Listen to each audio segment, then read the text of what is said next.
Hey,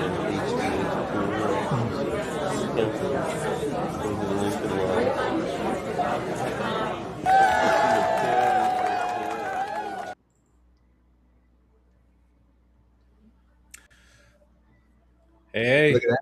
good morning.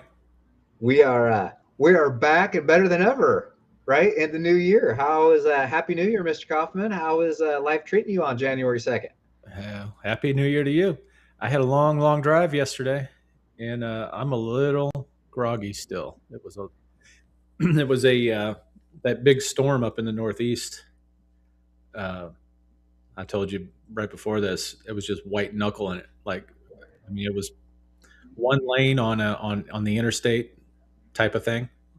Uh, wasn't near as bad. A few years back, I went and visited a buddy out in Arizona, and we got stuck in a snow squall Oh yeah, I remember that one. Yeah. through coming through Oklahoma. And I never even knew what a snow squall was, but we found out quickly what that was.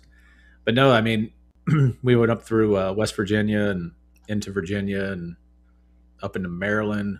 Then come on our way back, we hit Maryland, Pennsylvania, Indiana, Illinois. Coming back to the Midwest, and man, that West Virginia, I'd never been through West Virginia before, and it was just nothing but mountains. I mean, it was crazy, and just switchbacks the whole time. And like I told you before this, there was a section there where we went to the ski resort, and there was a section that it was 77 miles of nothing but mountainous switchbacks. Took us 4 hours to go 77 miles. It was crazy, man. So anyway, I'm a little bit off today. A little bit can't really having trouble putting sentences together because in fact we stopped at the store because we emptied out our refrigerator before we left. Oh yeah. So we stopped to pick up a few things, and I was standing in the grocery store, and the whole grocery store just started waving like there was like what I was just dizzy, and just highway hypnosis had set in, and I couldn't stop the motion. Anyway, but no, we had a good time, really, really good time, and beautiful, beautiful area. This resort was dynamite. It was really, really nice. The That's good. It's been a long time since we've been out. We were talking about it before we came on. It's been a long time since we've been anywhere like over the actual holidays, but that's going to change this year for us with with our places down in Cabo being finished this year. So we're probably gonna be down there for the holidays coming up too. So we'll see how traveling at the holidays goes for us. It'll all be fun and exciting, I guess. We'll You see. have plans to actually move there at one point. Is that still in the cards? Split time, yeah. We'll probably start to split time. We'll see. We'll see. A lot of I don't know. It just kind of depends on how some stuff goes. We're still trying to launch the fund, right? We're still seeking accredited investors to launch the fund, so that will require some hands-on work, I imagine. But we'll Yeah. we'll see what happens. We got a lot to do in 2026. It's going to be a big year, brother. It's going to be a big year. Got to Yeah. hold on tight. Yeah. I don't know. I've said again, speaking to you before this, but I'm not much of a resolutions guy. But I do like to reflect on the years past and kind of figure out what changes need to be made, if any, in the future. So um, yeah, I don't know. I'm excited. I'm excited for 2026 for sure. Yeah. Yeah, and since we're back on the podcast airing here live, we go live every Friday, 11 a.m. Typically live. Every once in a while, we'll record one if we have a guest and all that. But we typically go live. And can we just do shameless plug? The first shameless plug of 2026. We right now have a 50% off everything. 50% off everything in our Sub 2 Empire store. And so I'm going to put the promo code Holiday 50 is the promo code. I'm going to put it in the chat. use promo code holiday50. Go there. It's even our coaching programs, even our deal partner program, the Creative Finance Academy, the level down from the deal partner program. Everything's 50% off. Yeah, It's that the blowout we've ever done, Mr. Kaufman, I believe. that expires, by the way, on the 5th. So Yep. you have, today is the second, January 2nd. That expires on the 5th. So we have 3 days to make a decision on that. Yep. And what's the so talking about resolutions you mentioned right here, like I'm not a big fan of the resolutions. Like I'm goals look like let's look back. What did we achieve? What are the goals to achieve here in 2026? Like, don't really call them resolutions so much, but get off your ass and start doing something. Like, take action. Stop doing the free podcast stuff with us. Actually spend some money, learn some shit, buy some properties. Let's do it in 2026, Yeah. right? Let's do it. You can only buy your first property if you actually take action. There's Enough said. Yeah, yeah. I mean, it's I don't know. Over the years of doing this, we've had several people, like outside of the podcast, outside of the the chat or the comments section, would reach out to us and asking us questions, everything. It's like, but that went on forever. There's a couple of folks out there. I'm not going to name them, by name or anything, but or what their handle was on in the comment section. But it's like, come on, man. There's only so much. There's only so much you can learn before it becomes a hobby. Before learning becomes a hobby, you have to get off your butt and you have to get out there and Yeah. make it happen. So And if you're subscribed to 10 different YouTube channels all about real estate investing, where you're not learning anything except how to watch YouTube videos from 10 different people, yeah, what are you doing? yeah. What are you doing with the knowledge? Go do something. Go Right? do it. It Make some doesn't have to be us. mistakes. Like, Yeah, go do something with somebody else. Like, just take action. yeah, yeah. For real. Wildly important. The most important part of it is action, for sure. But I want to get into this because we're already 8 minutes into this podcast and we got a lot to go over. Oh, geez Louise. Sorry. So what's our topic for today, Mr. Kaufman? Let's get back to it. All right, plain and simple. We are just going to talk a little bit about kind of forecasting, I guess. Although that might be a little bit of a stretch. Forecasting 2026 as it relates to um, subject to, in particular, but creative financing in general. But we're going to talk about we're going to do a reality check. We're going to talk about what's changing and what is not changing in 2026 as it relates to subject to. So let's dive into this thing. Excellent. So let's get. So you mentioned what's changing, what's not changing. So let's what are the sub two, especially since we're focused on sub two. We're getting back to basics, right? Yep. What are those sub two principles that are not changing? Like what's item one that's not changing? This doesn't matter if it's subject to or not. Uh, Seller motivation is going to drive literally everything that across the board. Seller motivation still going to drive everything.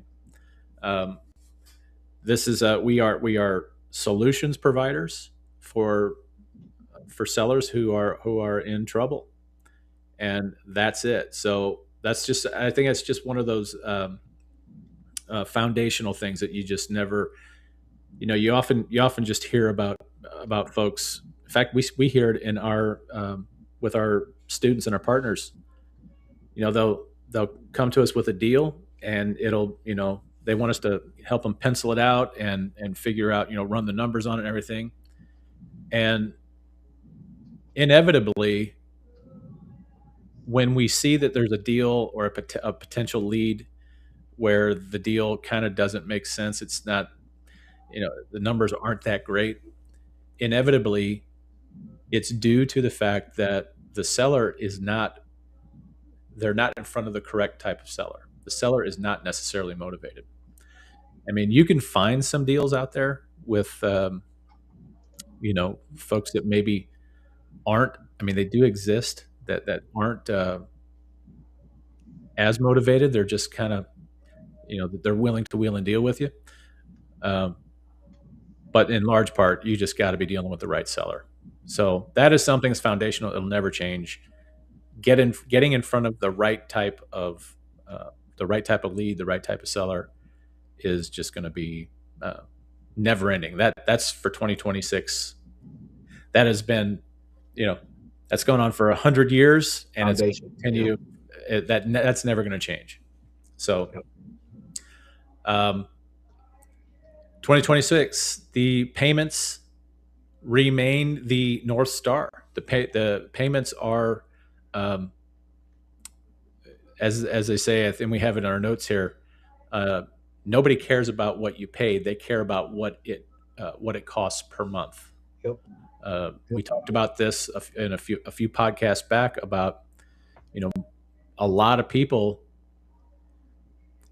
It's just like buying a car. A lot of people, when they go in and buy a car, they want to know, they don't necessarily care about the price. They care about, what is that monthly car payment going to look like? Can Yep. they afford the monthly car payment? It's kind of an unfortunate situation, but I mean, the way that our dollar works in this country, um, that's just kind of the position that a lot of people are in, you know. So um, the payment remains the North Star, though. And then, you can talk. This is probably a better talking point for you because uh, we talk about fundamentals. We talked about seller motivation being fundamental. Um, this is your area of expertise: clean documentation, a clean transaction. So, clean title, clean insurance, clean documentation. And we have a quote here. If I can do the honors, Absolutely. if you're doing dumb stuff with insurance or escrow, that's not creative. That's just risky. Yeah. So CYA CYA. is the fundamental. Cover Yep. your assets. Fundamental, right? We do that in a variety of ways. You can see I did shameless plug for our Sub 2 documents package since we're focusing on Sub 2 deals here. Man, you have got to make sure, you must make sure that you have an understanding of what you're doing, why you're doing it, how you're going to protect yourself and the seller. This goes back to the seller motivations, right? I'm going to steal one of your lines, like, the vast majority of time, subject to deals are created, right? You make them from when you go on the seller appointment. Like, it's an option that you propose, and you create that subject to deal. But Yep. but you have to make sure that you protect that seller too, right? And the motivations that you talked about before are so important there. Yeah. Cover your assets, CYA. And the insurance, man, insurance has never been more important. Is it ridiculously more expensive than it was just 3 years ago? Yes. Is it a necessity, especially on your subject to deals, to have proper insurance properly there? And by the way, just as a side, we talk about this all the time when we talk about sub two stuff. For the love of God, don't have two insurance policies on the place at the same time. If Yeah. anybody, can I just say this for this? Because there is a very large guru out there that does suggest doing this. That is the stupidest bunch of bullshit you could ever do in your life, is to have two active property insurances on at the same time. And then let's say the house gets hit by lightning and burns down. And guess what? You're going to be left with zero, because the insurance companies are both going to claim fraud and they will pay zero out to you. Yeah. Right? Never have two active insurance policies on the same place at the same time. That is just bad. And it is fraud. Actually, it is pretty much fraud. Yeah. Yeah. So, It's without, I mean, you were blunt about it, but it is, if you're trying to skate the insurance system, it's just not going to work. It's just not. They're just going to get denied. Both of them are going to deny it because one thinks the other is covering it, and um, yeah, I mean, it's a slippery slope, and you only need one policy. You only need one policy. properly done policy. Yeah, and One properly done policy. remember Yes. that insurance follows the owner. It does not follow the property. Meaning, you don't in you. Yes, you insure the property, but it always follows the legal title holder. So uh, don't be silly, don't be stupid. Don't take that Whenever you advice. transfer property in legally, if you transfer property to another entity or name, that individual or that company or that trust is going to be your new named insured policyholder. Yes, 100%. All right. So just to recap, what's not changing? Like sub two fundamentals that are not changing that have been bedrock on this. Seller motivations are key, Mhm. right? Right. Solve the pain of the seller, right? And maybe it's subject to, maybe it's not. Maybe they'll seller finance do. Maybe it's free and clear property, right? But seller motivations, payments, like your monthly cash flow, the payments are the key, right? Can you can you make the payments work, right? And then, as you mentioned, make Clean sure that title. the asset is clean title, clean insurance, clean paperwork, like to the best of your ability. Yeah, I do want to hit on on that last one though, the clean title. Remember that if you have encumbrances on title, meaning you have you've leveraged, maybe the seller has leveraged that property uh, for something. They've given up some collateral, or maybe they owe maybe they owe some taxes against the property, or um, in our area, it's the forever evil devil MSD, the sewer district. They Oh yes. liens on properties all the time. Don't don't run away from it. Just because it doesn't have clean title doesn't mean that you shouldn't be looking at that property, because that's really what we get paid for. In fact, uh, I we love dirty title, because dirty title gives us the opportunity to negotiate with our seller to clean that mess up, and we can often get a better price by taking care of that. So, and then also, kind of a little side note, a lot of those liens that are placed against properties are negotiable. So you can kind of get a the double whammy. You can not only get a better price for the property, because you're going to take care of that lien, but you can also renegotiate that lien.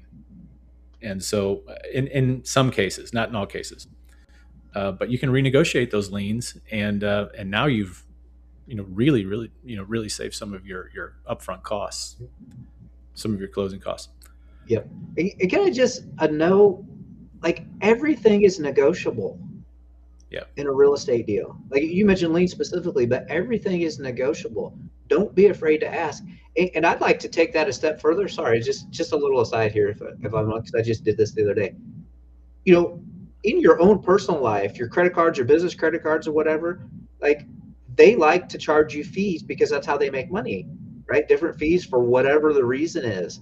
You can ask for those fees to be waived, especially if you're a good business client and you have all kinds of business accounts and high dollar credit lines in there. Ask shit. Everything's negotiable. What's the worst that happens? Hmm. They say no, we can't waive that fee for you. Okay.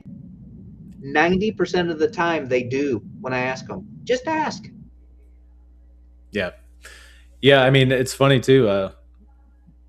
Going through this refi on this condo that we're doing, the standard, and this is to your credit, this when you do institutional commercial lending, generally speaking, they'll use a 20-year amortization for those loans. And like, you've been a good business client with the bank we're dealing with, and you asked for a 30. Say, can we get a 30-year amortization on this? And they they shot you down. They said, no, we can't do 30, but we might be able to do 25.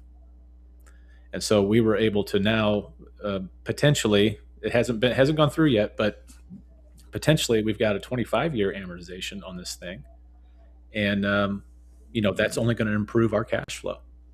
Yep. So, to your point, you're not going to get it if you don't ask. So, uh, the same applies to these liens and all these judgments, liens, and all that good stuff. So, Yep. uh, And just as a hey, here's the pro tip when you're asking financial institutions or even sellers or whatever concession you're asking for, right? People are much more likely to do that when you're a good client, when you're a good business customer.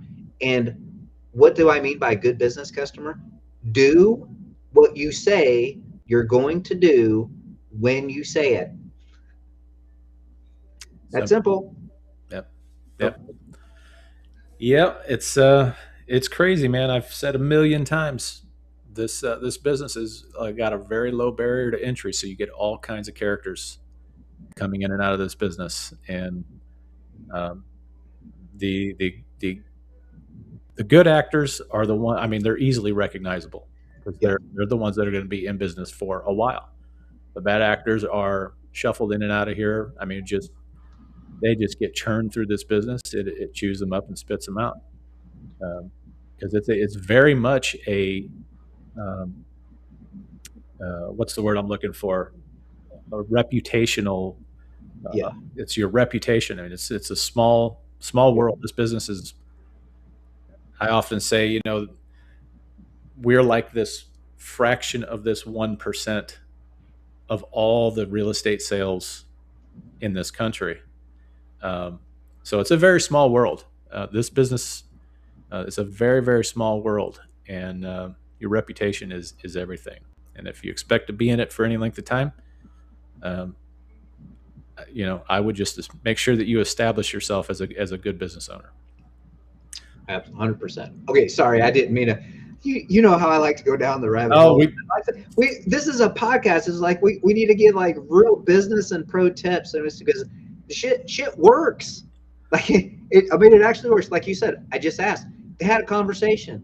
Like the commercial lending gurus at the bank had a conversation about, can we do 30? Saying no, if we do it for him, then we'd have to do it on these other people, and we don't want to go that far out for everyone. But they gave us 25. Yep, Okay, I'll yep, take it. yep. Like, you just have to ask too. So, all right. So back to the topic at hand. So sub two fundamentals that aren't changing. What are we? So this is the forecasting part, right? Or else our like from our little corner of the world, what we're anticipating. So what is changing for 2026? Like, what's the first thing going into 2026 that we're going to keep an eye on, Mr. Kaufman? 2026. It's gonna, it's you can't. No one on this planet can accurately predict what's going to happen in 2026, but we can look at historical or even what's been going on in recent years. And 2026 underwriting is going to have to be as conservative, is if not more conservative than it was this this past year. Um, we have seen rents go through the roof. Rents are just outrageous right now, um, as are home prices. So, I mean, obviously, one follows the other. Um, so, rent growth is not going to be guaranteed. It's just not. In fact, we are seeing. I own a couple properties that are Section 8 properties, and we've gone through some. I forget what they call those right now. They're basically, when you go through and you ask for you petition for a rental increase through Adjustment. Section. Yeah. Yep. Yep. We've actually had a couple of those go down this year. So what that's doing is we're not changing our rents. We're not going to lower the rent. We now have to push off some of that rental payment to the tenant, and so it becomes a little bit tighter for the tenant. I'm not saying that you shouldn't lower your rents, but that's really not something anybody wants to do because guess what? Their payments aren't changing. The underlying payments on their properties are not changing. So, um, I guess the point is, don't you keep your underwriting super tight. You're going to have to, and I think until this all levels out, maybe when we get some lower interest rates and there's some wiggle room, and we're seeing that come down a little bit now, I guess. But fractionally anyway. Um, but until that happens, your underwriting still has to be. And what I mean by underwriting is underwriting your tenants, underwriting the deals, and The then deals, underwriting deal your. evaluation. Yes. Yeah. Yeah. Yep. So Can I share a graphic? I just happened to see this graphic earlier today, and I think it just epitomizes that the deal evaluation and how you need to underwrite your deal. So hold on just one second here. I'm very technology challenged I as it haven't comes seen to this. Skynet and all that. Okay, so this is just a graphic. I got this off of LinkedIn actually here, and I think this just epitomizes what we're seeing in across those. So this graphic, as you can see there, says recession risk. All those states in red, which are 45% of the country there, all those states in red are in a recession or close to being in a recession in their own state economies. Okay. So the United States as a whole is nothing but 50 state economies lumped together Mm-hmm. with a little more complication. But generally speaking, it's all the state economies lumped together for the US economy. Okay. So 45% of the states are either actually in a recession or dangerously close to being in a recession, meaning that their state growth, the GDP of their state growth, has decreased. Okay, that's what the definition of recession is for. I think what two or three consecutive quarters, whatever it is. And so you can see the states that has happened in. The orange states there, and of course you see Missouri being one of those, is on the borderline, treading water. And so that translates, going back to what we saw in the market, which we talked about on our last one of 2025. Home values are not escalating like they were. We're seeing a plateau of home values here in the St. Louis metro area. And that is a byproduct of the overall state economy that you can see here. And on both sides of Missouri, right? Illinois and Kansas, they're recession. Of course, Illinois is always in a recession because they're the most Because they're one of the bankrupt. Yeah. corrupt states in the country. But whole separate issue. Now, if you want to look for particular deals, like if you're down here, Texas, Oklahoma, Louisiana, all these green states, means the economy in the green states are growing. So you're going to continue to see real estate growth, maybe not at 10 or 15% like it had been, like real estate value growth, but it will still be positive. Whereas you'll see a plateau here in these orange states, which we're already seeing in Missouri for sure. And then you might see a contraction of real estate values in some of these states that are, on the either in a recession technically or right on the cusp of being in a recession. Just from the state economy, it's just like market by market. So I just thought this was a good graphic to highlight that. Well, it is a good graphic because this also can tell you, um, we buy in a down market, generally speaking. Yep. That's and so if you're buying in say Texas, you can expect number one the cost of this real estate to continue to go through the roof. Also, that's the cost. The rents are the rents or the I'm just going to call them rents for now because it's simple terms. Those are going to be higher as well. And this is where we got to be careful because Illinois is staring me right in the eyeballs right here. Yeah, just right there. And I'm not I'm not enthused about buying anything in Illinois. But that does tell you that the property values are lower, which would be a better deal for an investor if you can, deal with Illinois. So, uh, so some of these states, I mean, Virginia, West Virginia, um, if those property values are decreasing, it might be for those folks out there in those areas might be an opportune time to get out there and start snatching up some of these properties. yeah, for sure. And I thought one was interesting on here that if you see Iowa, which is obviously just north of here in Missouri, and it's red, so its a recession risk is very high, Mm-hmm. just based on the state economy growth. Um, Iowa, if there's a state that will rebound from that quickly, it's Iowa. And so if you're an investor and you might want to look in the Des Moines area, Des Moines being the largest city in Iowa, the Des Moines metro area, and like you said, right, red on this graphic right now means could be good buys.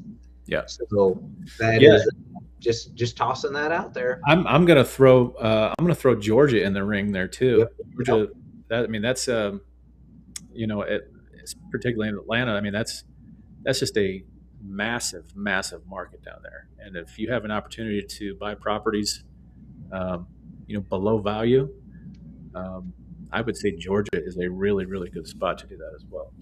Yep. And even this is interesting too. Now that I'm seeing Kansas over here, Kansas City, Kansas, just on the other side of the border, is a very Hmm. good Yep. suburban area market as well too. So just curious there.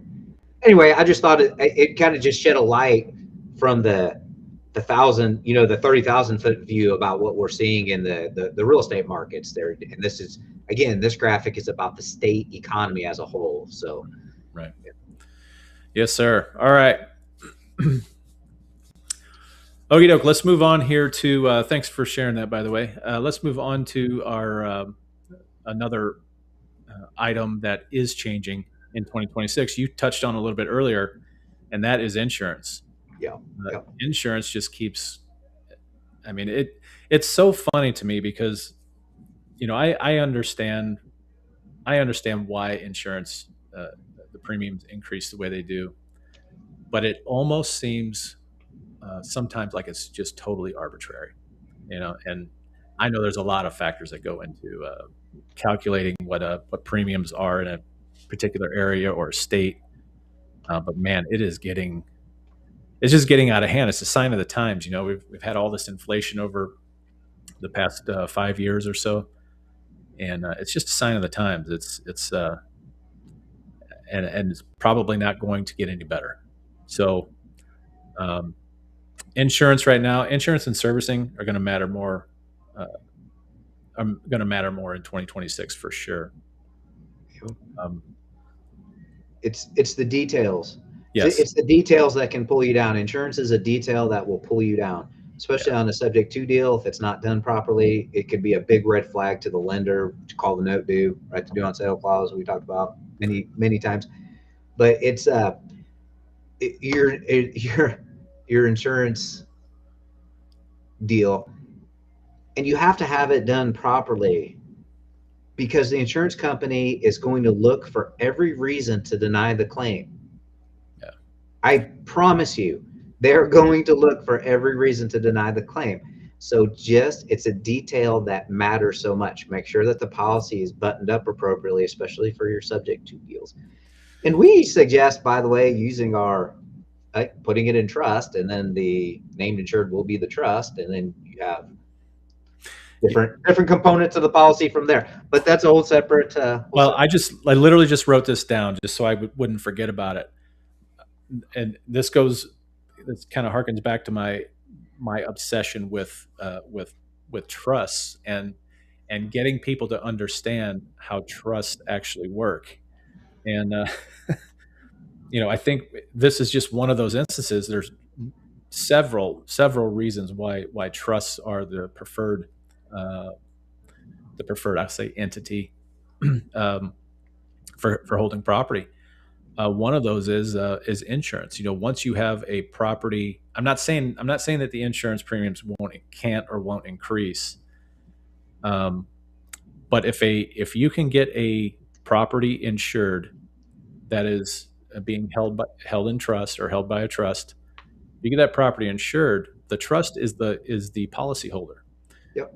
and so if you can understand that transferring beneficial ownership inside of the trust is already insured. The trust is already the policyholder. But so if you can privately exchange uh, who owns beneficial interest in the trust, you don't have to go get a new policy. Yep. So it kind of so if you've got a trust created that is already insured, it's got a really, really good rate. I know this is very hard to explain to people, particularly in our model where we're looking at buyers. We're looking at selling beneficial ownership to our buyer versus just selling the property and handing them legal title.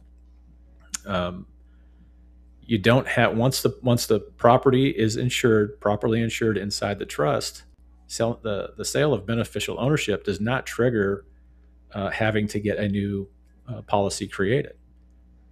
And so, and your insurance premiums are based upon your credit profile. So if you're selling to a buyer, if you're selling to someone, particularly on seller financing, if you're selling to them and they've got a worse credit score than what you or your company was underwritten at, their insurance is going to increase. Their insurance premiums are going to increase. Whereas if you just sold them beneficial ownership and that you don't have to have a new policy, they will benefit in the long run from you being underwritten for that policy. Does that all make sense? I feel like I'm rambling a little bit, but yes. The trick with the insurance is to use a trust, and that way you can privately transfer ownership inside the trust without changing your insurance policy. Thank you. I told you I'm kind of bumbling. My brain's not really. My brain's out here, and then it's got to somehow translate to my mouth. I'm just not with it today. But all good. 14-hour drives do that. Yeah, I'm telling you, I'm sitting here looking at this screen and it's kind of a little bit wavy. But yeah, insurance. Is that all we have on insurance? Yeah, I think so. Just remember, like, the details are boring, but they matter so much, right? The details are boring, but they can create very big problems for you. So just keep that in mind. So what's changing in 2026? So we talked about one thing that doesn't change are seller motivations, right? To find a deal, especially if you're creating a subject to deal, right? Seller motivations. But I think an item that definitely is changing quite a bit, and this is probably in large part due to Skynet, is the seller expectation and their knowledge. Knowledge probably isn't the right term. Knowledge indicates wisdom goes with that. And in this case, information, right? The information they can obtain about, okay, what is this subject to deal? What does that mean for me? What does it mean, right? They can just type it into Skynet or, whatever version of Skynet they have and blah, blah, blah, and get a lot of information back. Some of it's probably completely faulty, by the way. Just had one of our students said he punched some stuff into to Skynet and it came back and gave him completely erroneous information. Yeah.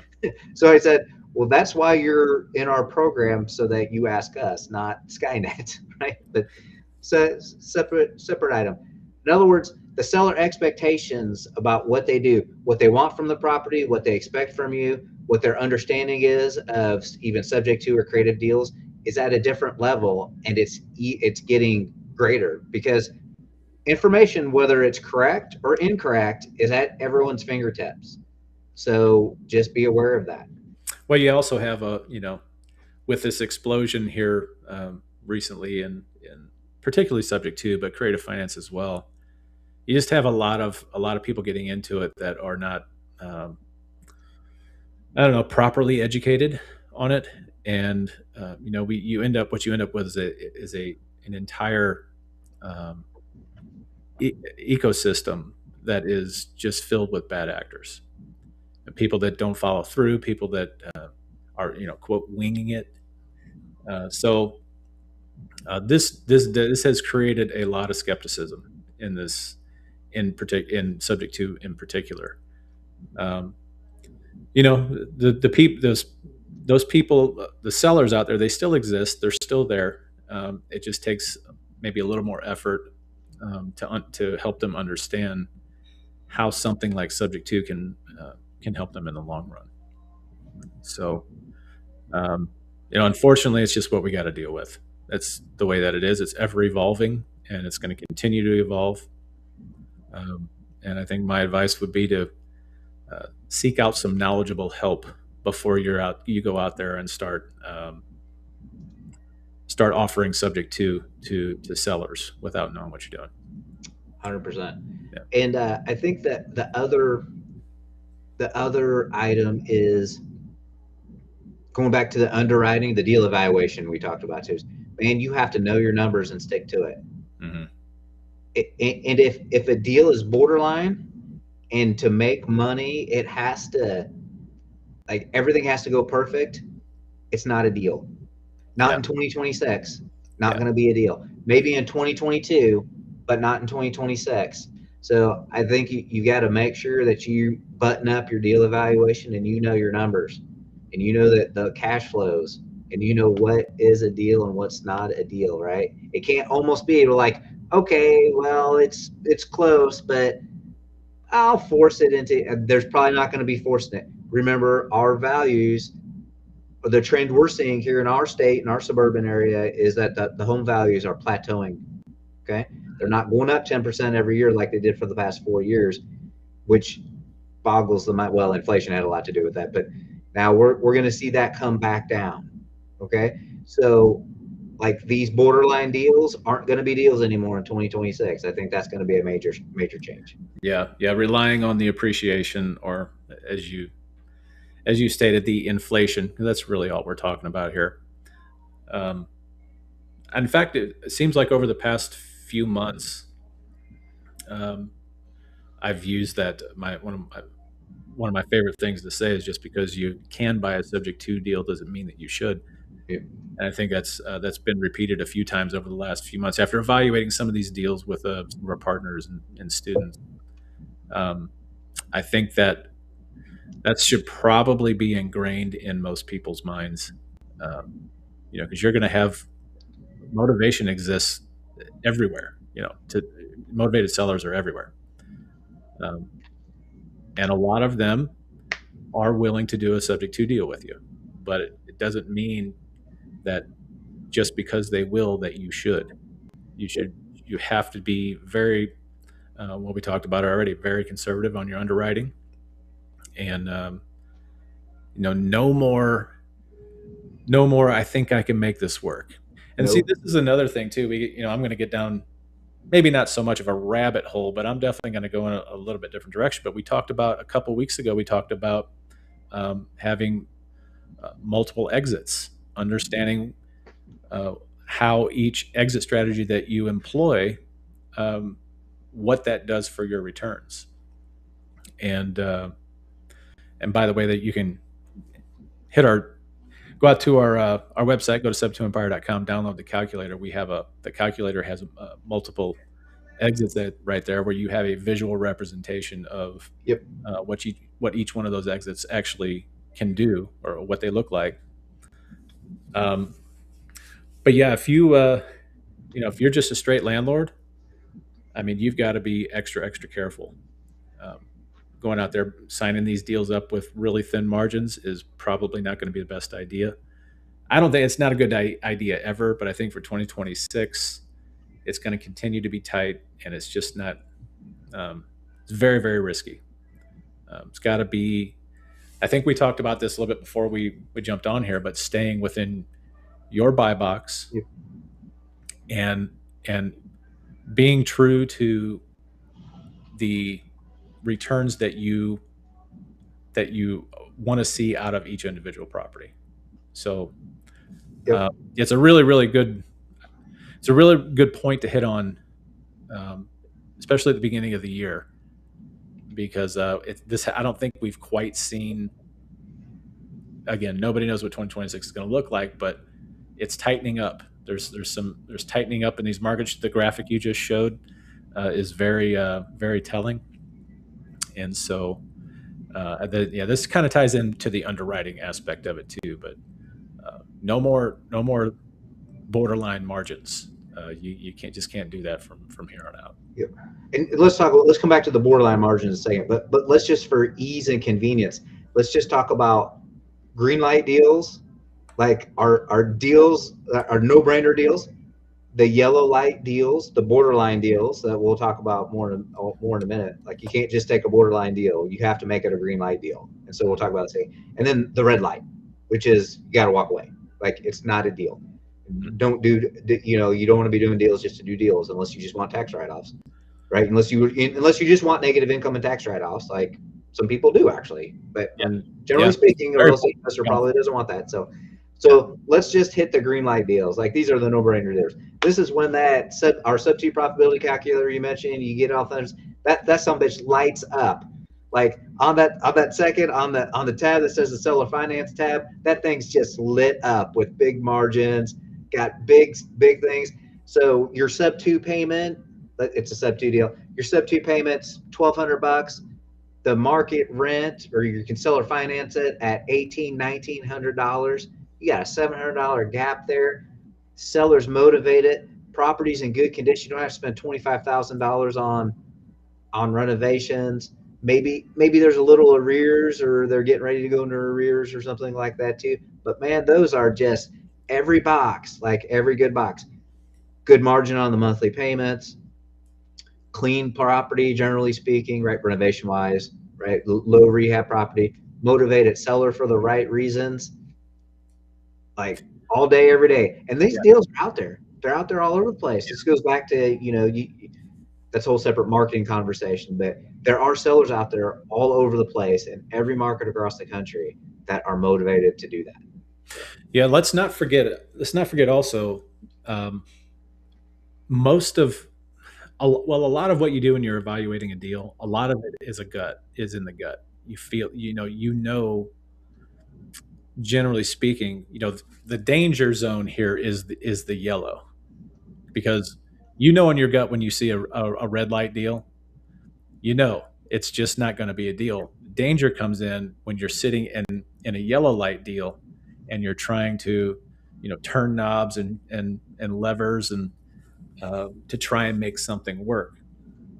So, um, yeah, where a lot of people live is in the yellow light, in those yellow light deals. So, Yep. and I just want to point out, if your gut is almost, what would you say? Your gut is probably right 85, 90% of the time. So if you're Vast sitting, majority. Yeah. yeah, if you're Yeah. sitting in this yellow light, uh, in the yellow section, or if you're in one of these yellow light deals, uh, your gut is almost always right. Yep. And that's your brain, yes, trying to protect you, trying to say this is too risky. Doesn't mean that you shouldn't go through and evaluate that deal. It just means that at the end of the day, what is your gut telling you about the deal? Yep. Well, you definitely have to. So you need to turn the yellow to green, right? That's going to be the key in 2026. Is these borderline yellow light that we're calling in the for purposes of like visual effects, Right. what is to turn it green. How are you going to turn it green? Well, there could be lots of different ways. Maybe there's you need to go in and renegotiate because it needs some renovation. There's a bunch of deferred maintenance, right? The seller's motivations need to be right. You need to find a better solution for the seller motivations. You need credit backs. You can make a yellow deal green, but you have to get something, right? There's some concession. You have to make it green, right? The price has to be lowered. The monthly, because if it's a subject to deal, you can't change that underlying monthly payment, and you can't change the market, right? And so if that gap is too small, right, then it's probably a red deal, right? But if you have a gap like that, but then the seller's asking for too much, or there's too much deferred maintenance, like they want too much cash, you have to change it into being green. And if the seller won't budge, this is going back to the seller won't budge on some of that, and you just say, oh well, I can still make it work even though I'm going to pay more. Nope, not in 2026. You're not. You are not. That's a no. That goes into the red light category. Like the margins just aren't there. You have to make sure that you have comfortable. This is going back to your conservative underwriting. You have to have comfortable margins in 2026, or you're going to lose money. Period.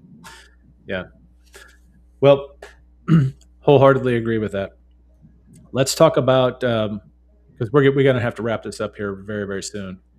Um, let's talk about best practices, or let's devise a little bit of a plan for folks to think about as they move into 2026. Um, so number one, you want predictability here, as close to being predictable as you can anyway. I mean, obviously, there's a lot of we give up a lot of control to outside entities, mainly our governing factions out there. But we want payments to be predictable. We want everything to be predictable. So this is a good thing about subject to. If we can buy something subject to, we know we have long term financing. Generally speaking, unless you offer some sort of final balloon payment or something like that to your seller. But another reason to love subject to so much, if we can get long term financing, uh, that helps us to predict our cash flow Yep. down the road. Whether you're renting that, whether you're seller financing that property, but keeping your liabilities predictable is going to be key. So subject to is an excellent way to get your deals financed. Obviously, if you go out and you're getting commercial lending, most commercial lending, they reevaluate those loans every few years. You never know where you're going to be. So every three. Yeah. so subject to is a big deal for this. Number two is your insurance. We talked about it, I think, ad Quite a nauseam. bit. Yeah. But insurance, it's got to be correct. Make sure you're doing it correctly. I don't know any other way to say that. But if you change, if the legal title holder changes that policy, there has to be a new policy. Period. Yep. It's got to be tight, buttoned up. Another thing, I know we've talked about insurance a lot, but something that a lot of people don't think about, I think, I've often heard people say you can't be overinsured. Like it's impossible to be overinsured. I don't believe that. Yeah. I'm not. Yeah. I don't know.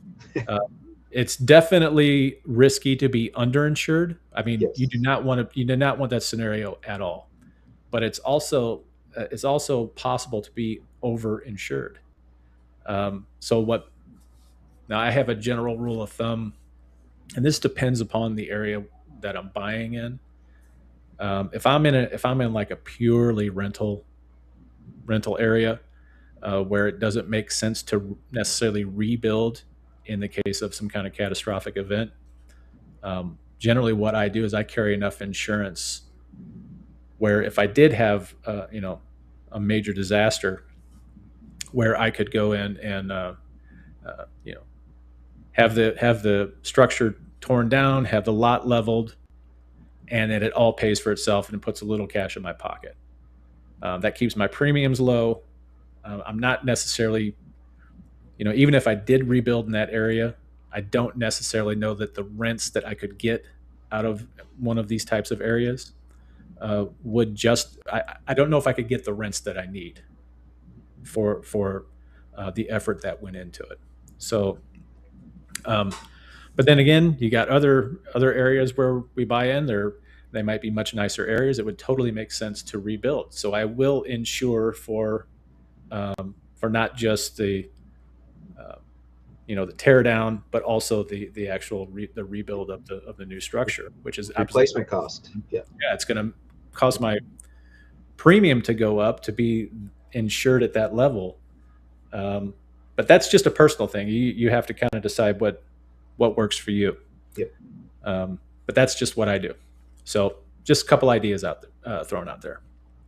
And number three, I'll tell you, since I put the plugs, you got to have your documentation. Yep. Sub 2 documents package that's on the screen. We spent a lot of time putting that together. It works. It works in multiple states. Our students use it. All the documents work. Cover your assets, right?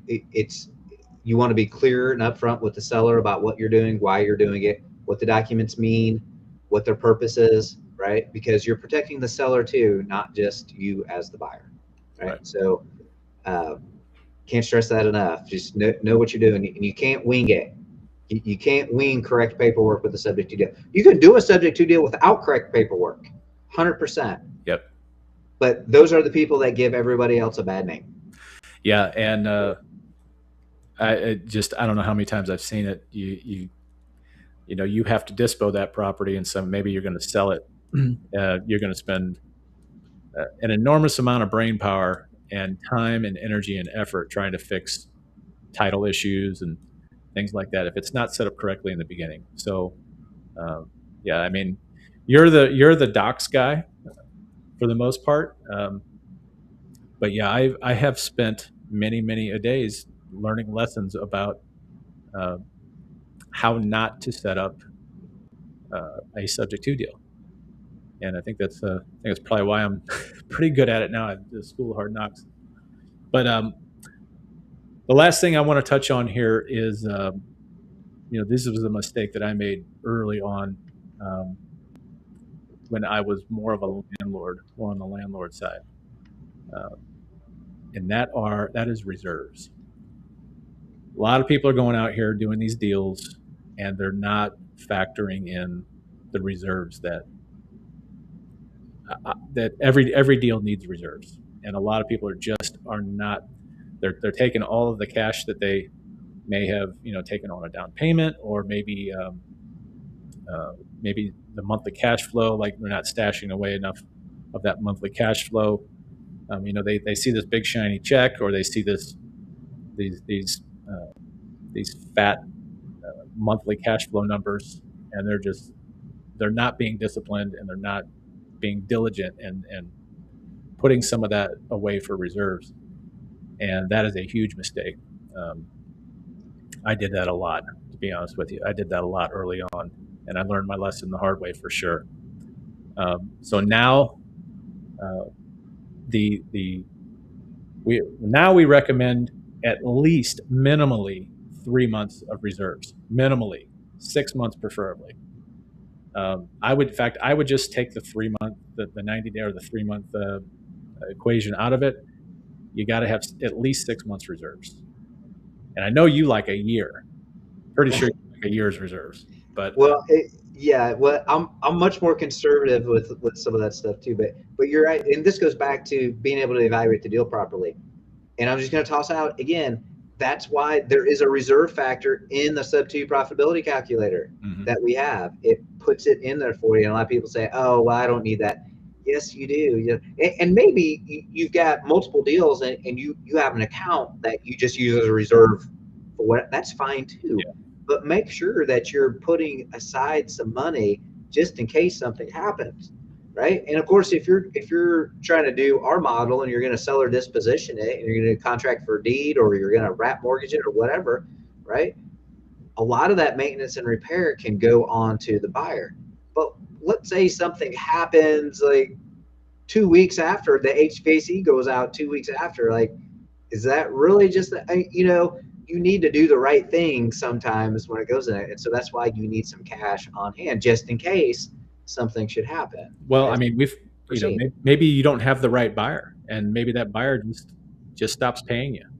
Right. But you still have a mortgage. You have an underlying mortgage that you still have to pay. So, I mean, it happens. If I have a friend that literally that just happened to, I don't know about, I think it was last month, maybe it was the month before. The buyer, this buyer gave the one of my investor buddies gave him 10 grand as a down payment, lived there for 3 months, and he was gone. The buyer was gone after 3 months, and didn't even blink. Just gave him the $10,000, made like two payments, and then on the third one, the buyer left, moved out. So, luckily this guy was smart enough to take that $10,000. And I always say it's a portion of that is just funny money. It doesn't really exist. It just goes into an account, and into a reserve account, and it's no pressure if you have that, to fall back on. But if you take that 10 grand and go out and you know buy a vacation with it, and we have this quote here. You brought up HVAC. We have this quote. It says, if you're one HVAC replacement away from panic, you're undercapitalized. Yes, you need more reserves, brother. Need more reserves. Yep. Yeah, so reserves are very important. So I think we kind of covered everything there. I think so. So we just did we like to do. We go back to our bread and butter sub two, right? So the 2026 subject to reality check. was so we hope that that went well for you. There's a lot of stuff we covered in the last Good. 60 minutes, but It's it's the classic rabbit hole. well, I got it sidetracked a couple times. That's probably my fault, right? We We could have been 15 or 20 minutes sooner if I didn't. Yeah, I've often explained this, like the way my brain works, especially if I'm lacking sleep and what have you, like I am right now. But the way my brain works, it starts off as this beautiful looking, like straight pole, and then it starts to turn into a tree, and then all of a sudden, this is where it gets weird. The leaves on the tree start talking to other leaves over here, and next thing I know, I'm a mess. But That's good stuff. but But yeah, it's all. Go ahead. let's just wrap it up saying that subject to or creative financing in general still works well. Subject to still going to work well in 2026, but borderline sloppy subject to deals are going to get you burned, Yeah, right? always for sure, no question. Partner with us. We'll help you not get burned. That's what we do. So just tossing it out there.